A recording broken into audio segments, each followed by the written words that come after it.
Hello guys, welcome or welcome back to Sketch School of Art and Creativity. Today's video is going to be about JOSA counseling for 2024.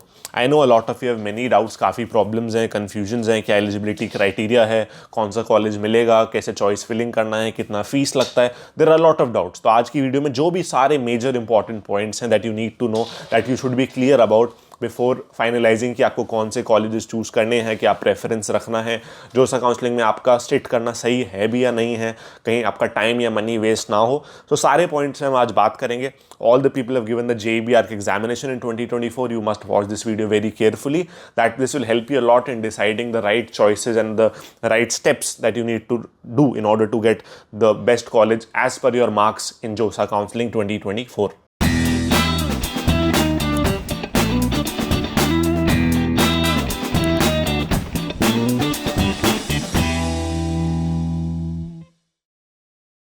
So the first and the most important thing, how to register for this. अब I'll leave the link in the video description. आप वहाँ link पे click करके directly कर सकते हैं. So if you have not registered yet, तो ये new candidate registration का जो option है, you need to click on this. यहाँ पे अपने basic details, application number, date of birth वगैरह डाल के you can register. अगर आप already register कर चुके, कुछ changes करने after watching the video something like that, तो आप वहाँ पे जाके साइन इन भी कर सकते हैं. You can go to the website, I leave the link in the video description. आप जाके अपना रजिस्टर मतलब साइन इन भी यहाँ से कर सकते हैं. एक और important point, a lot of you have confusion कि कोई मनी या कुछ चार्जेस लगते हैं नहीं इसके लिए. So there is no charge, this is completely free of cost. आपका मनी लगता है but afterwards in the sense जब आप सीट एक्सेप्ट करोगे, उसका फीस दोगे, प्रोसेसिंग चार्ज भी लगेगा, जब उस सब की हम डिटेल में भी बात करेंगे. But in order to sit in the JoSAA counselling, अगर आपको कुछ नहीं मिलता है, कोई कॉलेज नहीं मिल रहा, कोई सीट नहीं मिलती, आपको कोई भी मनी नहीं पे करना पड़ेगा. ठीक है, so it is completely free of cost, at least अगर आपको सीट नहीं मिल रही है तब. Again, a very, very important point that is regarding the eligibility criteria for JOSA counseling. See, in order to get into the college that you are getting through JOSA counseling for architecture, for doing bachelor's in architecture, अब आपके पास total 17 colleges के option available होते हैं for all the colleges. सारे NITs, SPAs, NIT plus system के अंदर आते हैं. तो इधर वो स्टेट फंडेड कॉलेजेस हैं आपके जो NITs हो गए, या तो आपके centrally government funded colleges SPAs हो गए जैसे. So for all these colleges you need at least 75% marks in your 12th board examinations. And ये जो 75% है, इसके लिए जो टॉप 5 सब्जेक्ट्स हमें लेने हैं, they must include physics, chemistry, maths, one language subject, maybe English, Hindi, Sanskrit, anything, and the 5th subject can be any subject जिसमें आपके हाईएस्ट मार्क्स हैं. To make it very clear again, 75 में आपको PCM को include करना, एक language को include करना कंपलसरी है. उसके अलावा आप एक कोई भी सब्जेक्ट ले सकते हो. For the people who are in the category of SC, ST और द PWD कैंडिडेट्स, आपका जो क्राइटेरिया है क्वालिफाइंग वो है 65%. तो कुछ रिलैक्सेशन है. इधर आप ये हो 75 या 65 फॉर डिफरेंट कैटेगरीज, और you should be in the top 20 percentile in your respective board, may be Maharashtra board और any other state board, ICSE, CBSE, जिस भी बोर्ड से आपने एग्जाम दिया, या तो आपका 75% या 65% प्लस हो एज पर द कैटेगरी, और you should be in the top 20 percentile in order to get into any of the colleges. So to be very clear, if you are not in this eligibility zone, तो आपका जोसा में पैसे invest करना, अपना time invest करना is not the right decision. You should actually focus on the NATA colleges in that case. Okay, now some very important dates that you have to remember. So आपका registration start हो गया है. आपका mock rounds, there are 2 mock rounds that are going to happen. ठीक है, तो ये mock rounds काफ़ी इंपॉर्टेंट रहेंगे to get you an idea कि आपको कॉलेज कौन सा अलॉट हो सकता है, नहीं हो सकता, एंड कैसे ये प्रोसेस रन करता है. So definitely you should 100% sit in these mock rounds. Talking about the important dates, so as you know, registration has already started. So 18th June is the last date. 18th June 5 PM पर आपने जो भी choices fill करेंगे auto lock हो जाएंगे. So have to finalize before 18th June 5 PM कि आपको क्या choices, क्या sequence में रखने हैं. Other than that, 15th and 17th June को आपके mock seat allocation 1 and mock seat allocation 2 के रिस्पेक्टिवली रिजल्ट्स आएंगे. सो डेफिनेटली आपने जो भी चॉइस भरा होगा, अभी भरोगे, जो भर दिया ऑलरेडी, उसी बेसिस पे आपको मॉक सीट एलोकेशन में सीट अलॉट होगा. देन आफ्टर दैट 19th जून से 20th जून से एक्चुअली आपका राउंड 1 स्टार्ट हो जाएगा. स्टार्टिंग फ्रॉम 20th जून आपका process round bye round it will go on approximately till 26 जुलाई. आपका सारा कुछ सम अप हो जाएगा. देन आप जब उसके बाद फिर जो सीट्स रह जाती हैं उसके लिए CSAP काउंसलिंग होता है. दैट इज समथिंग डिफरेंट, उसकी भी बात नहीं करते हैं.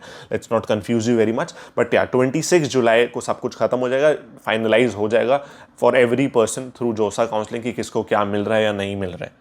अब ये बहुत क्वेश्चन रहता है बहुत लोगों का कि मुझे कोई कौन सा कॉलेज मिलेगा, कोई मिलेगा भी या नहीं मिलेगा, वो कैसे डिसाइड करें कि कौन सा मुझे मिल सकता है, उस हिसाब से क्या चॉइस भरें। तो सिंपल सी बात है, यू कैन सर्च जोसा कट ऑफ, ठीक है, आप सर्च करो गूगल पे, पहला लिंक भी I will give you in the video description. Opening and closing ranks आप चेक कर सकते हो for every round, for every institute, for every year. तो 2023 में क्या कट ऑफ गया है लास्ट ईयर हर कॉलेज का, as per the different category, general category, SC category, for home state reservation, हर एक टाइप जिस भी जोन में आप फॉल करते हो, यू कैन चेक कि लास्ट ईयर क्या कट ऑफ गया है। Accordingly you can get a rough idea, approximate idea कि हाँ आपको कौन सा कॉलेज अलॉट होगा या नहीं होगा।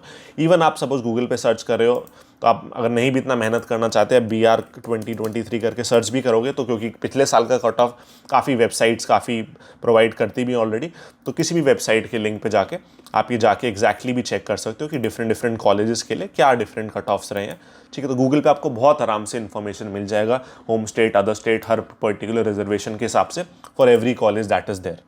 सो ये क्वेश्चन कमेंट में नहीं आना चाहिए कि मेरा ये रैंक है, मुझे कॉलेज मिलेगा या नहीं मिलेगा, इस रैंक के, इस मार्क्स के हिसाब से, इस कैटेगरी के हिसाब से क्या मिलेगा नहीं मिलेगा। You can yourself check एक अप्रॉक्सीमेट आइडिया लेने के लिए कि आप कहाँ स्टैंड करते हो, आपका जोसा काउंसलिंग में बैठना वर्थ इट है या नहीं है, कोई कॉलेज अलॉट होने के कितने % चांसेस हैं, that you can see as the last, after checking the last year cut offs, उसके अकॉर्डिंग ही आप अपना फिल करना। वन वेरी इंपॉर्टेंट थिंग्स, ये अब जोसा काउंसलिंग जेई एग्जाम तो हो चुके हैं, बट जिसका नहीं इतना अच्छा मार्क आया, जितने इतने अच्छे नहीं रैंक आई है जिसकी, तो you guys can still get very good marks in the NATA examination and get into one of the best colleges that are there through the NATA exam.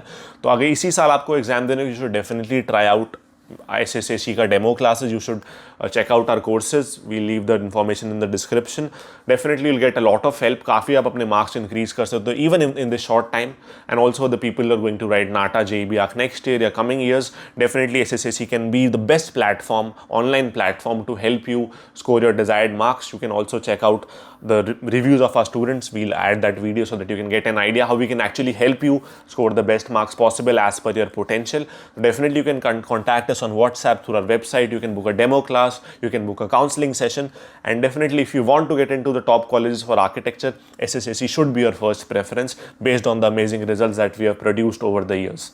I have got 98 percentile in JEE BH and 166 marks in my NATA examination. I scored 99.6 percentile in my JEE paper 2 and my all India rank stood 292. And I scored 99.85 percentile in the JEE BH examination this year, securing an all India rank of 120. My JEE score is 99.66 percentile and my NATA score is 168. If you want to do architecture, I feel SSAC is the place you can trust in for your preparation. The teachers at SSAC are amazing. Helped me so much with their incredible techniques which you cannot find anywhere across the internet. I've searched them all. I loved everything about the institute. Would like to especially thank Ananja sir and Samiksha ma'am and Shrestha ma'am and Shruti ma'am. You were all fabulous. You cannot find this level of quality education anywhere else. I would recommend people to join SSAC to score amazing in their exams. I can't recommend SSAC enough for all the students who want to prepare for JEE BH and NATA exam. I recommend you to join SSAC because everybody who is regular to the classes have gotten their ranks. So why not you? All the best guys. Now थोड़ा basic चीज़ें हमने बात करी। Now जो सबसे important points हैं वो आपको जानने जो बहुत ज़रूरी हैं, वो प्लीज़ ध्यान से सुनना। Let's start with those. So see when you will do the choice filling ना, पहले चार्जेस की बात कर लेते हैं, कितने चार्जेस लगते हैं, कितना मनी आपका वेस्ट हो सकता है। मतलब वेस्ट तो नहीं होना चाहिए but still to be very clear. So अगर आपको एक सीट अलॉट होती है, ठीक है, so in order to confirm that seat, to take that seat आपको 35,000 पे करने पड़ेंगे if you are in general category. अगर आप SC ST या PWD जोन में हो तो आपको 17,500 पे करना पड़ेगा, ठीक है। अब आप इसके बाद आप एक बार पे कर दोगे तो आपका डॉक्यूमेंट वेरिफिकेशन होता है। अगर आपका डॉक्यूमेंट सही नहीं है, आप कुछ भी दिक्कत आती है आपके एलिजिबिलिटी के हिसाब से, तो आपको जो रिफ़ंड होगा, या बाद में अगर निकलना भी चाहते हो, आपको नहीं लेना कॉलेज में, तो रिफ़ंड होगा amount, but 5K will be chargeable, ठीक है। तो 5K जो प्रोसेसिंग चार्ज है जोसा का वो चार्ज होगा। उसके अलावा you will be refunded the fees till the time JoSAA is going on, till the time आपका 6 राउंड वगैरह चल रहा है, जब तक आप अपना एग्जिट करके 5K के अलावा बाकी मनी आपको रिफंड हो जाता है। So document verification is only after paying the seat acceptance fees, ठीक है। तो आपको पे करना पड़ेगा जब भी आपका डॉक्यूमेंट वेरिफिकेशन का प्रोसेस स्टार्ट होता है। नाउ जब आपका डॉक्यूमेंट वेरिफिकेशन होता है तो कोई भी अगर डॉक्यूमेंट में प्रॉब्लम है, जो भी चेक ऑफिसर है जो आपका चेक कर रहा है, तो वो आपको ऑनलाइन ही सब कुछ आपके पोर्टल पे जहाँ आप लॉगिन करके सब कुछ कर रहे हो, अपना सीट्स चॉइस फिलिंग सारा जो हो रहा है, वहीं पे आपको क्वेरी आएगा, उसका आपको रिप्लाई देना होगा with in the given time period. अगर आप टाइम पे रिप्लाई नहीं करते और टाइम पे जो भी ऑनलाइन हो रहा है, आपको मतलब आपका रिस्पॉन्सिबिलिटी है कि आप लॉगिन करके बार बार चेक करो कि कुछ क्वेरी या क्या क्या आपके पोर्टल पे दिखा रहा है। अगर आपने कुछ मिस करा, टाइम के अंदर नहीं रिपोर्ट करा, तो automatically will be kicked out of the counselling, फिर आप वापस काउंसलिंग नहीं ज्वाइन कर सकते। ठीक है, सो आपका रिस्पॉन्सिबिलिटी है सब कुछ चेक करना कि जो भी क्वेरी आ रहा है, जो भी डॉक्यूमेंट्स का वो बोल रहे हैं, कुछ भी क्वेरी है तो आप डेली अपना एटलीस्ट 2-3 टाइम लॉगिन करके चेक करते रहो। अब आपका सपोज फर्स्ट राउंड हुआ, ठीक है, अब आप जो अपनी चॉइस फिलिंग करोगे आउट ऑफ द 17 कॉलेजेस, जो भी आपने 10, 15, 10 या जो जितने भी कॉलेजेस आपने फिल करे, सबका एक रैंक होगा ना, फर्स्ट पे ये कॉलेज, सेकंड, थर्ड, फोर्थ, एक ऑर्डर में आपको कॉलेजेस को चूज करना है। जो फर्स्ट पे कॉलेज है that is your first preference, जो लास्ट में कॉलेज है that is your last preference.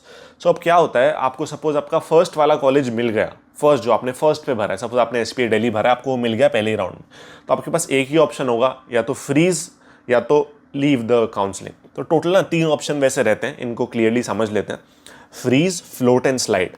Freeze का क्या मतलब है, दैट यू आर सेटिस्फाइड जो आपको कॉलेज मिल रहा है, you want to book the seat, फिर आपको अपना वो सीट का जो रिजर्वेशन अमाउंट है, जो सीट एक्सेप्टेंस फीस है, वो पे करना है। फ्लोट क्या होता है, फ्लोट मीन सपोज आपने जो कॉलेजेस भरे, आपको फर्स्ट जो आपका प्रेफरेंस था SPA दिल्ली, सपोज वो नहीं मिला, आपको सेकंड, थर्ड, फोर्थ या कोई और नंबर का कॉलेज मिला। फ्लोट का मतलब है यू आर सेटिस्फाइड, आपको ये कॉलेज चाहिए, बट आप अगले राउंड में जाके देखना चाहते हो अगर आपको और कोई अच्छा कॉलेज मिल रहा है और हायर रैंक का, आपके हायर प्रायोरिटी का, तो उसके लिए आप वो देखना चाहते हो नेक्स्ट राउंड में। उस केस में आपको फ्लोट चूज करना है। स्लाइड का ऑप्शन ज़्यादा वैलिड है नहीं हमारे BR के केस में, ये BTech के लिए मेनली है। स्लाइड में एक्चुअली होता क्या है कि सपोज आपको उसी कॉलेज में, उसी इंस्टीट्यूट में कोई और, सपोज ना BTech में ब्रांचेस होते हैं आपके, मैकेनिकल, CS, केमिकल वगैरह, तो आपको उसी कॉलेज के अंदर कोई और अगर ब्रांच चाहिए तो स्लाइड करना होता है। ठीक है, तो स्लाइड BR में वैलिड है नहीं, या तो फ्रीज करना है तो फ्लोट करना है। ओके, और लास्ट राउंड जो आपका होगा 6th राउंड के अंदर डेफिनेटली लास्ट राउंड है, आगे तो जाना नहीं है, तो उसमें केवल फ्रीज का ही ऑप्शन आता है अगर आपको कुछ अलॉट हुआ है तो। अब एक बहुत इंपॉर्टेंट चीज़, आपने जो कॉलेजेस भरे वो आपको बहुत ही ज़्यादा केयरफुली भरना है, बिकॉज सपोज आपने जो कॉलेज भरा है, suppose second, third, fourth, fifth पे, अब आपको कोई 5th नंबर वाला कॉलेज मिल रहा है, ठीक है, तो आपने पर फ्लोट करके आप नेक्स्ट राउंड में गए टू सी कि आपको ऊपर जो आपकी और हायर प्रायोरिटी में कॉलेज है वो मिले या ना मिले, तो आपको मे बी 6 राउंड पे जाते जाते 5th की जगह जो आपके 4th नंबर पे कॉलेज था वो आपको मिल गया। ठीक है, अब आपके पास ये तो ऑप्शन है फ्लोट करके कि आप और अच्छा कॉलेज अगले राउंड के लिए जा सको। ठीक है, बट जो उसके नीचे कॉलेजेस हैं, जो आपके लेस प्रायोरिटी के हैं, आप उस पर वापस नहीं जा सकते। तो आप कोई भी कॉलेज ऐसा ऊपर मत रखना जिसमें आप नहीं जाना चाहते, बिल्कुल प्रॉपर सीक्वेंसिंग करना, जो आपका प्रायोरिटी है फर्स्ट, सेकंड, थर्ड, फोर्थ, कुछ भी मिक्स मैच नहीं होना चाहिए, क्योंकि एक बार आपको हायर प्रायोरिटी के कॉलेज मिल गया तो आप लोअर प्रायोरिटी पे नीचे ऑर्डर में नहीं जा सकते। So be very careful with that. अब आफ्टर दैट, जब जिसको जो कॉलेज मिल गया, सपोज जो फीस हमने पहले दी है 35,000 आपने दी है, 17,500 दी, तो 5,000 तो आपका प्रोसेसिंग चार्ज है ही। ठीक है, तो वो तो आपका लगेगा। ठीक है, तो जो आपका 5,000 वो तो गया, उसके अलावा जो अमाउंट है, जो 35 में 30,000 सपोज जो अमाउंट है, वो आपके कॉलेज के फीस में एडजस्ट हो जाएगा। ओके, और आफ्टर आप एक बार सीट एक्सेप्टेंस आपने फीस दे दी, आपको एक बार प्रोविजनल सीट अलॉटमेंट लेटर आएगा, तो उसके बाद आपको और फीस जमा करना रहेगा। एक बार आपका प्रोविजनल सीट अलॉटमेंट लेटर आ गया तो आपको 45,000 या 20,000, 45,000 for general category, 20,000 for ST, ST and PWD candidates, ये कॉलेज का पार्शियल फीस पे करना पड़ेगा, दैट इज़ नॉन रिफंडेबल।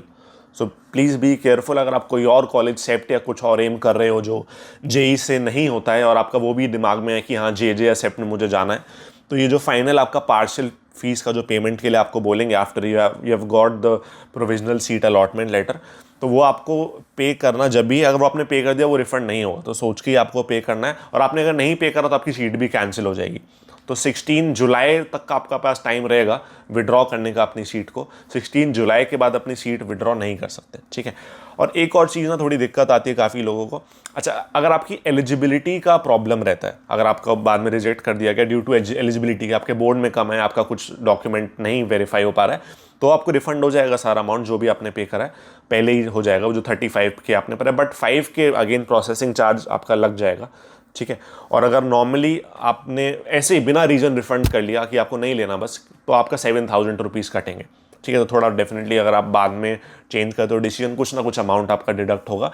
एक बहुत इंपॉर्टेंट चीज़, अब कुछ लोगों को क्या होता है कि SC ST OBC कैटेगरी या कोई EWS कैटेगरी का भरा है, बट उनका जो सर्टिफिकेट है वो नहीं बन पाया। मे बी किसी का फाइनेंशियल इनकम ज़्यादा आ रहा है जितना वो कैटेगरी के हिसाब से होना चाहिए, या आपका सर्टिफिकेट नहीं बन पाया इस साल, बट आपने जो भरा है वो भरा है, जब आपने फॉर्म भरा JEE का और आपने जब जोसा काउंसलिंग के लिए रजिस्टर भी करा तो आपने कैटेगरी के बेसिस पे करा है। तो अगर आपने कैटेगरी के बेसिस पे करा और आपका डॉक्यूमेंट नहीं वेरीफाई हुआ, इन दैट केस आपको नॉर्मल जनरल कैटेगरी में शिफ्ट कर दिया जाएगा फॉर नेक्स्ट राउंड। तो आप बाहर नहीं होगे, बस आप जनरल कैटेगरी में शिफ्ट हो जाओगे अगले राउंड के लिए। उस राउंड के लिए तो आप बाहर हो गए, जो आपका कुछ अगर नहीं डॉक्यूमेंट सपोर्ट हुआ, बट आप नेक्स्ट राउंड में बैठ सकते हो एज अ जनरल कैटेगरी वाला स्टूडेंट। तो जो काफ़ी लोग पूछते हैं कि मैंने OBC भरा पर मेरा सर्टिफिकेट नहीं बन पाया या कुछ भी, तो डेफिनेटली आप जनरल कैटेगरी में स्टिल अपना सीट यूज़ कर सकते हो। सो या ऐसे ही आपका पूरा प्रोसेस रहने वाला है। Please remember these points, all of these are very important. Finally आपका ना सारे डॉक्यूमेंट्स को ऑफलाइन वेरिफिकेशन भी होगा आफ्टर सबको, जब CSAB वगैरह सारा काउंसलिंग खत्म हो जाता है तो फाइनल जो आपका फ़ी पेमेंट होना है फर्स्ट सेमेस्टर का या फर्स्ट ईयर का, वो आपको कॉलेज में करना पड़ेगा और आपको ऑफलाइन जाके पूरा रिपोर्ट करना पड़ेगा कॉलेज में टू फाइनलाइज द एडमिशन। वहाँ आपके सारे डॉक्यूमेंट्स रीचेक होंगे फिजिकली, तो वो सारे कुछ भी आपका सब ओरिजिनल और सब प्रॉपर होना चाहिए। तो वो लास्ट स्टेप है, आफ्टर यू आर सेलेक्टेड सब कुछ हो जाता है। सो या that is also important. So these are the important things. Now definitely choose your colleges accordingly, and all the best, and I hope all of you get your desired colleges. That is all for today's video. Thank you and see you again very soon.